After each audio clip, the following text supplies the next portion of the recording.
এক মাসে সংস্কার সম্ভব না পারলে আমাদেরকে বলেন। বিএনপি স্থায়ী কমিটির সদস্য সালাউদ্দিন আহমেদ সরকারকে উদ্দেশ্য করে বলেছেন, দ্রুত সংস্কার শেষ। সরকারকে জিম্মি করার চেষ্টা করতেছি, সরকারি সংস্কার এবং বিচার প্রক্রিয়াকে বাধাগ্রস্ত করাই আসলে এই ধরনের বক্তব্যগুলা।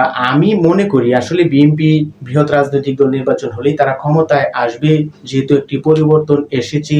আমি মনে করি বিএনপিকে আরেকটু ধৈর্য এবং সরকারকে সহযোগিতা করে সামনে একটি অবাধ সুষ্ঠু নিরপেক্ষ নির্বাচনের লক্ষ্যে যাতে এগিয়ে যেতে পারে সেটি উচিত। বারবার কেন শুধু নির্বাচন, সংস্কারের কথা তো বলেন নাই যে দ্রুত সংস্কার করেন, এই সংস্কারগুলা করেন কিংবা তাদের বিচার করেন যারা এই ছাত্র জনতার বুকে হাজার হাজার মানুষকে কিংবা হেফাজতকে শাপলা চত্বরে আজকে বিডিআর এর আর্মি অফিসারদেরকে গুলি করে কিংবা জুলাই অভ্যুত্থানের ছাত্র জনতাকে আপনাদের দলীয় নেতাকর্মীদেরকে যে এত হত্যা এত গুম নির্যাতন করেছে তাদের বিচার দ্রুত কেন করতেছেন না?